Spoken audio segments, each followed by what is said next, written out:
Ya, jadi kita peroleh apa dari sini? Negatif X kali Y Hmm. sama dengan negatif XY. Ya, ini menggunakan apa? Hukum pencoretan kanan. Ya, ini menggunakan hukum pencoretan kanan. Ya. Oke, yang lainnya bisa nyimak ya. Sekarang untuk membuktikan sifat keempat yang kedua ya. Sifat keempat yang kedua. Coba.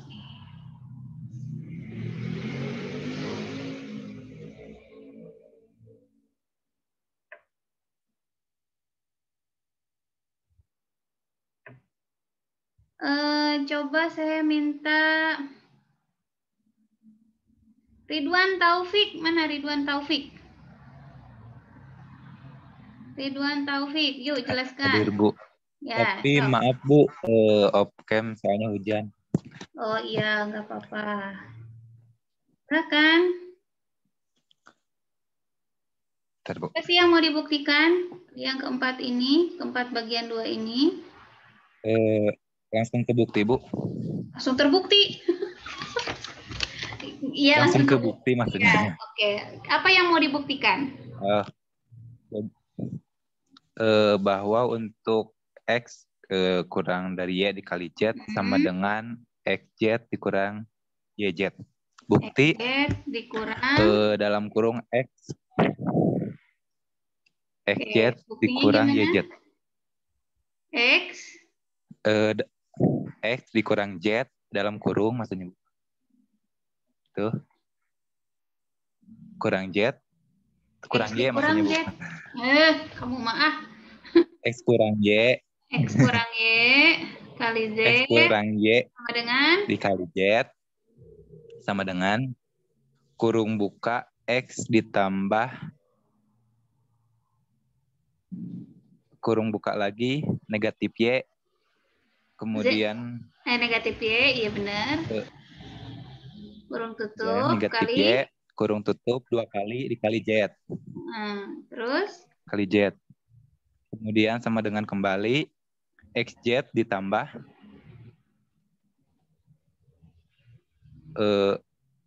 Bu, kalau untuk posisi ini Z dulu atau Y dulu, Bu? Takutnya salah. Ya negatif Y dikali Kan Z. Z Ini pakai dikali apa? negatif Y. Ini pakai Gitu apa? dulu. Ini pakai apa? Distribusi kanan. Ya kan? Kamu mengubah ini kan menjadi ya, ini Bu. menggunakan sifat distributif kanan. Ya, Kalau nah pakai itu. sifat ini kan, sifat bahwa X Ya, asalnya dari min Y sama dengan X min Y itu sama dengan X ditambah min Y. Oke, lalu selanjutnya diapain?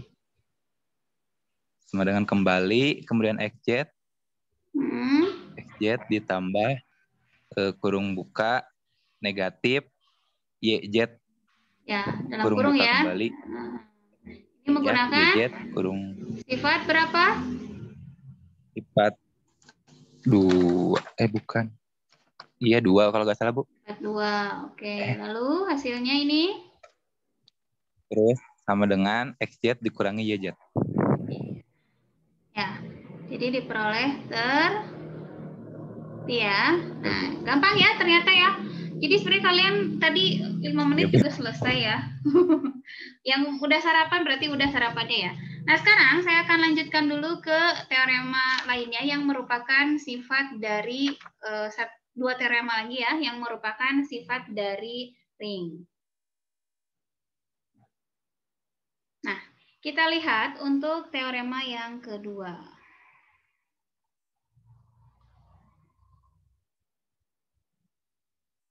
Ya, pada teorema yang kedua dikatakan bahwa jika kita punya R yang merupakan ring dengan unkes.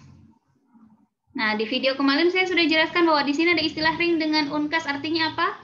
Unkes itu singkatan dari apa? Coba yang udah nyimak. Unsur kesatuan. Unsur kesatuan. Unsur kesatuan itu apa sih? Unsur kesatuan itu apa sih? Unsur kesatuan itu apa sih? Coba. unsur identitas di bawah perkalian. Iya, unsur identitas di bawah perkalian. Nah, di sini mengatakan bahwa jika R ini ring yang mempunyai unsur kesatuan, maka unkes tersebut haruslah tunggal. Dengan kata lain, tidak ada lagi unkes di dalam suatu ring. Jadi, di dalam suatu ring hanya ada satu unkes. Nah, untuk pembuktiannya ini hampir mirip seperti kalian membuktikan unsur 0 itu tunggal ya. Jadi, di sini kita misalkan saja dulu bahwa unkes itu terdapat lebih dari satu. Misalkan kita punya 2. Kita sebut saja 1 dan 1 aksen ini merupakan, jadi keduanya adalah unkes di dalam R. Nah, karena 1 dan 1 aksen ini merupakan unkes di dalam R, maka pasti akan berlaku apa? Kalau ada 1 dikali 1 aksen, ketika sekarang satunya yang berperan sebagai unkes, maka ini hasilnya kan sama dengan 1 aksen ya. Ya, di sini alasannya karena 1 ini adalah unkes. Sekarang kalau seandainya kita tuliskan kembali 1 kali 1 aksen, karena tadi si 1 aksen ini juga unkes, maka ini hasilnya akan sama dengan 1. Karena 1 aksennya sekarang yang merupakan unkes dari R. Nah, berarti dari sini, dari kedua persamaan ini, dari persamaan 1 dan persamaan 2, karena 1 kali 1 aksen ini sama dengan 1 kali 1 aksen, tetapi ternyata malah mengakibatkan 1 aksen sama dengan 1. Artinya apa? Artinya 1 aksen dan 1 haruslah sama. Ya, dengan kata lain bahwa di sini unkes itu haruslah tunggal, ya, karena menghasilkan nilai yang sama. Nah, ini untuk teorema yang kedua. Silakan di print screen atau di SS. Kita lanjutkan teorema yang ketiga. Jadi teorema terakhir yang terkait dengan sifat-sifat ring. Ya, pada teorema yang ketiga, di sini kita akan melihat bahwa pada teorema 3 mengatakan bahwa jika R ini adalah ring ya, lalu R ini tidak sama dengan himpunan yang anggotanya hanya 1 yaitu unsur 0. Jadi di sini R juga harus memiliki unkes. Nah, maka unsur 0 dan unsur kesatuan itu tidak pernah sama. Jadi unkes dan unsur 0 itu adalah dua anggota yang berbeda di dalam R. Ya, buktinya di sini kalau misalkan kita punya X anggota R, jadi kita ambil saja sembarang anggota R misalkan dengan X. Kemudian kita tahu X ini bukanlah unsur 0, jadi X tidak sama dengan unsur 0. Sekarang kalau kita andaikan, jadi di sini untuk pembuktian teorema 3, kita gunakan metode kontradiksi ya. Kita andaikan dulu bahwa 0 sama dengan 1. Ya, jadi kita lihat, maka jelaslah 0 kali X akan sama dengan 1 kali X. Sehingga kalau kita gunakan sifat 1, 0 kali X kan sama dengan 0 ya. Dan 1 kali X sama dengan X, karena 1 ini adalah unsur identitas di bawah operasi perkalian pada R. Nah, sekarang kita punya X sama dengan 0. Nah, ini menjadi apa? Sedangkan tadi kita tahu bahwa X itu tidak sama dengan 0. Berarti di sini muncul kontradiksi ya. Nah, berarti karena muncul kontradiksi, jadi haruslah 0 itu tidak sama dengan 1. Jadi kita sudah tunjukkan bahwa teorema 3 ini terbukti.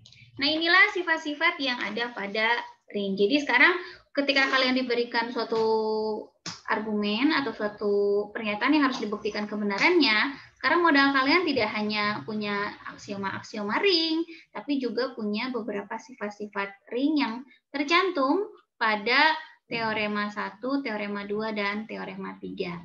Nah, ini materi kita hari ini sampai dengan sifat-sifat ring. Sekarang silakan jika ada yang mau ditanyakan atau ada yang masih bingung Bu terkait sifat-sifat yang tadi, saya ngambilnya di sini, silakan ditanyakan dulu. Oke, silakan. Kalau ada yang mau bertanya? Ibu yang itu yang kemarin tugas.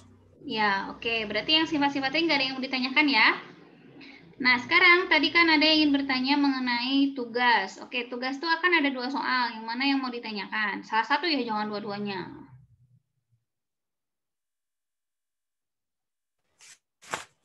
Yang mana yang mau nomor ditanyakan? 1, Bu.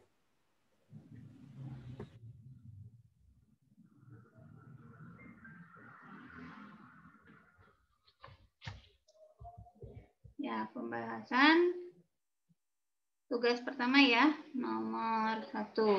Sebentar.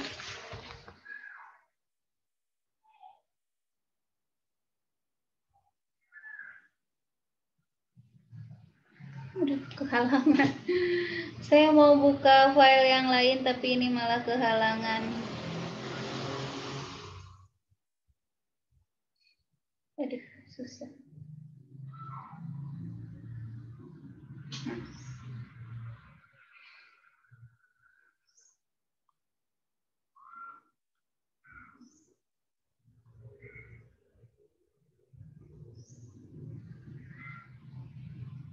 Oke, di tugas 1 itu untuk yang nomor 1 diberikan himpunan F bintang ya.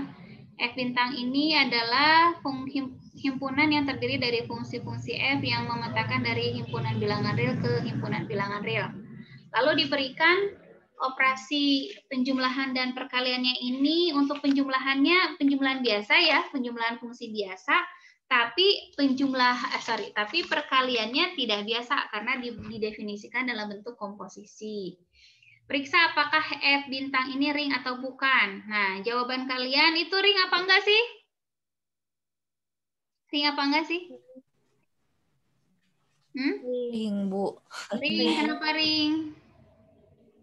Karena memenuhi ketiga aksiom. Memenuhi semua aksioma?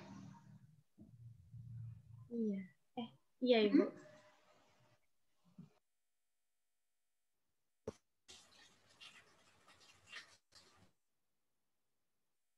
Ini berlaku seperti ini kan, bahwa F plus GX-nya sama dengan Fx tambah Gx ya. Tapi untuk perkaliannya, jadi F kali Gx-nya ini dinyatakan sebagai komposisi. Nah, katanya ring. Coba saya tanya, aksioma 1 terpenuhi tidak? Aksioma 1, apakah F bintang di bawah operasi penjumlahan ini grup komutatif? Tidak. Berarti harus cek 4 hal ya. Yang pertama, apakah operasi operasi penjumlahannya bersifat asosiatif? Tidak. Karena fungsi diletakkan dari R ke R, iya. Terus ada unsur identitas tidak di bawah operasi penjumlahan? Ada, Ibu. Siapa? Ada. Siapa? Nah. Ingat loh, F bintang ini himpunan fungsi. Kalau 0 itu fungsi bukan? 0 itu bilangan. Fungsi 0 berarti. Fungsi 0. Apa itu fungsi 0?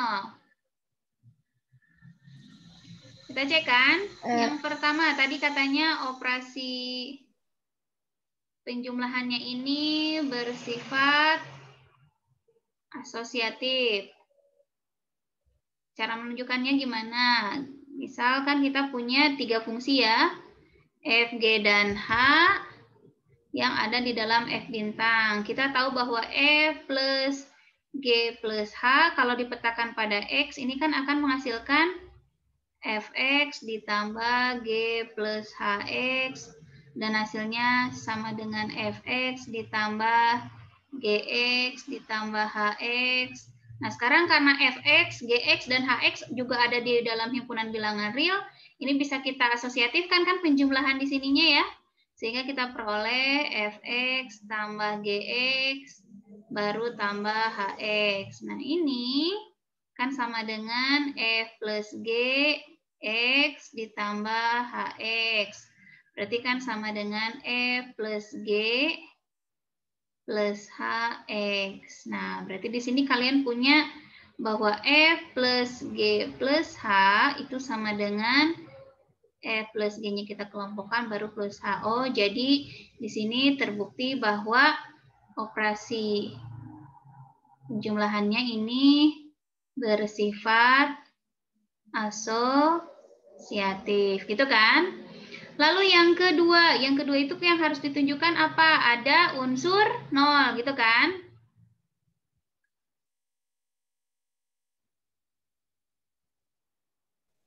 Oke, yang kedua di sebelah sini yang kosong nih. Yang kedua itu ada unsur 0.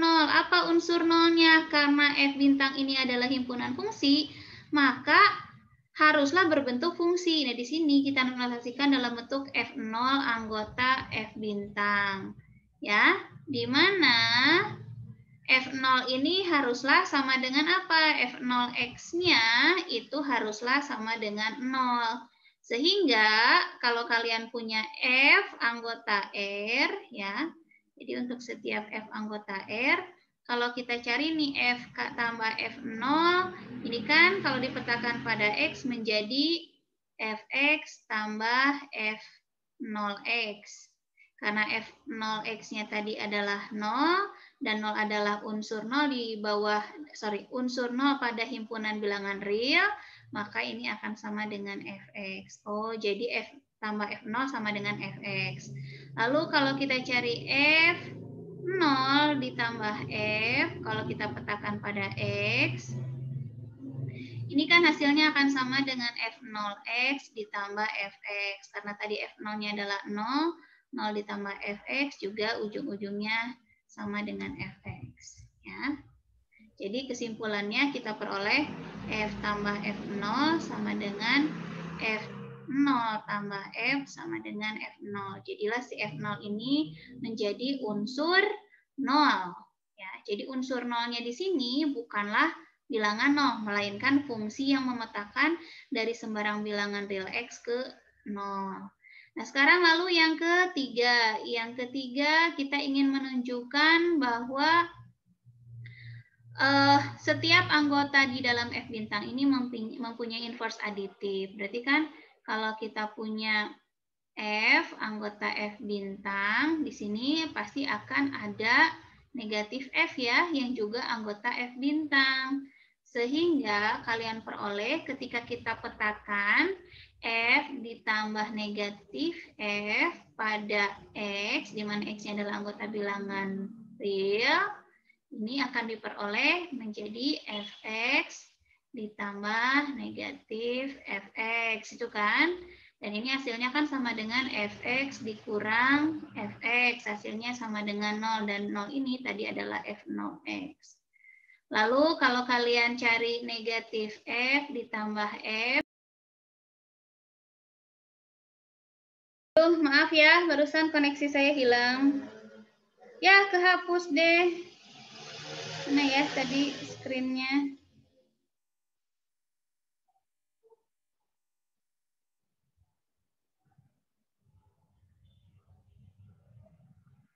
Wah, ulang lagi deh. Tadi belum ke save loh.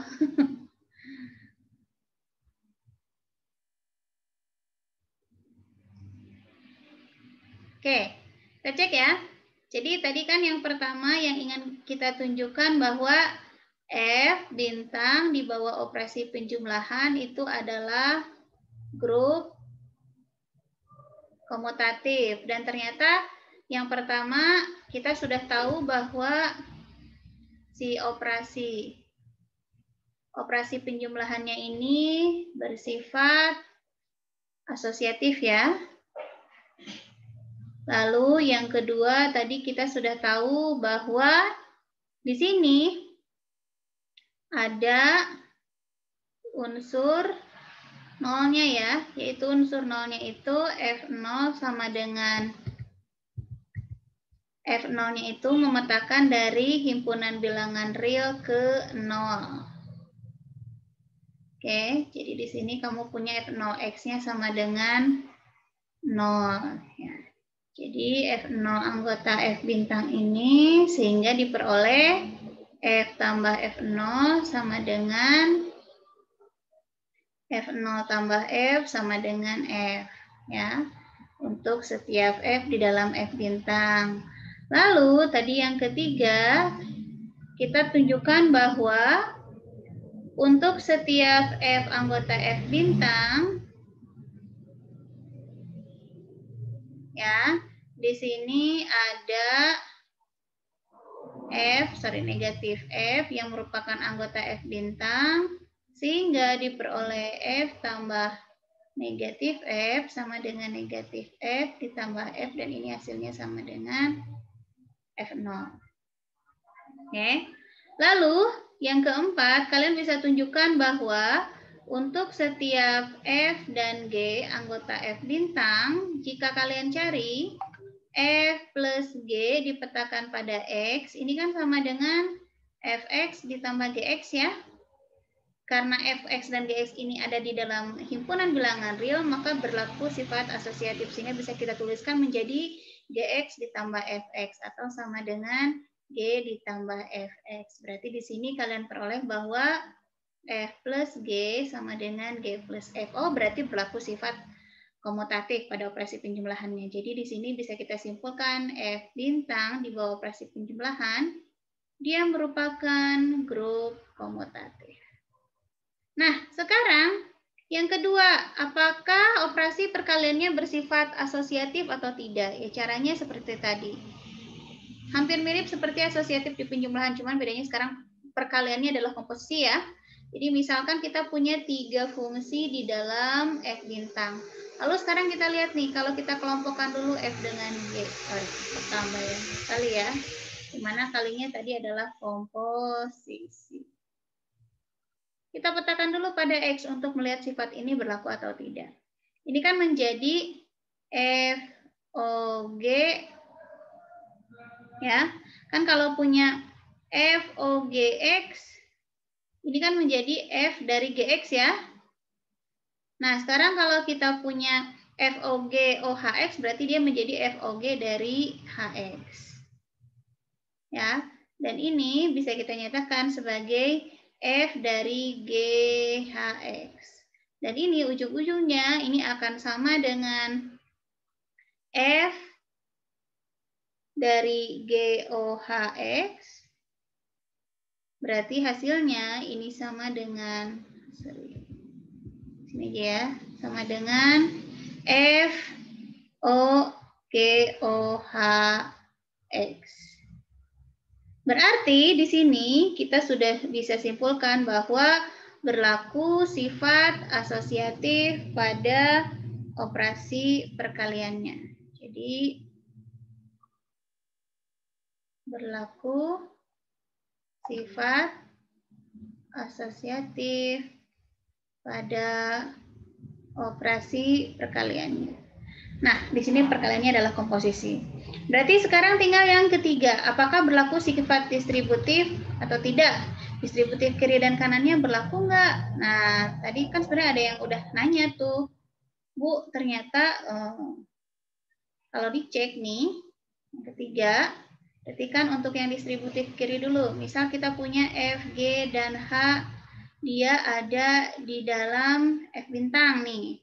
Kita cek dulu distributif kiri, berarti kalau kita punya F, G, gitu kan, kali H. Kita petakan dulu pada X nih.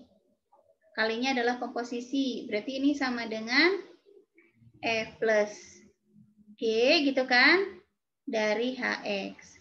Berarti ini kan sama dengan F dari HX ditambah G dari HX. Berarti sama dengan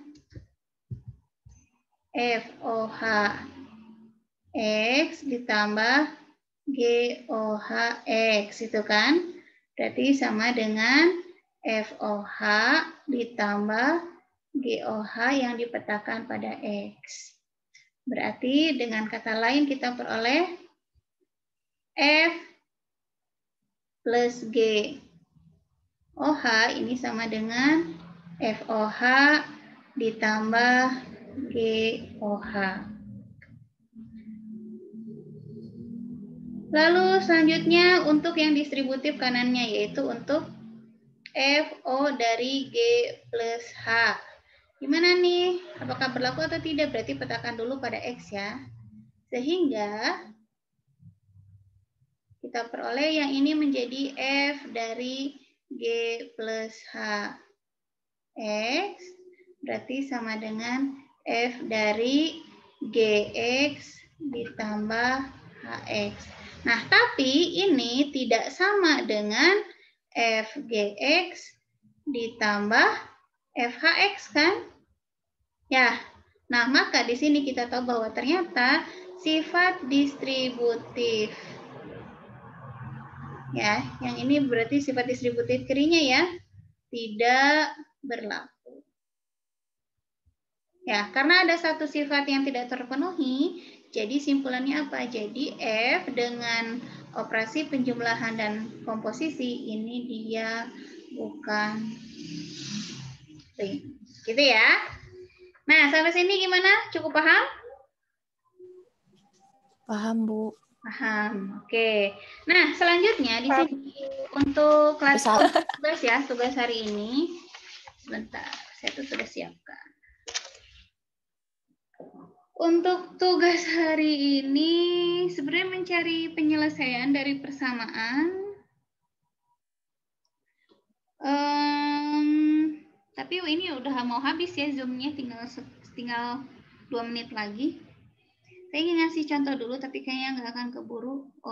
Nggak apa-apa deh. Jadi tugasnya nanti akan saya sampaikan lewat YouTube aja di minggu depan. Kan minggu depan berarti kita tidak tatap muka lewat Zoom ya, tapi menggunakan, jadi kalian belajar dari video-video yang saya share. Nanti di video-video yang saya share itu ada beberapa contoh soal, lalu nanti ada jawabannya juga. Kemudian kalian coba kerjakan soal-soal yang terkait dengan sifat-sifat dari ring.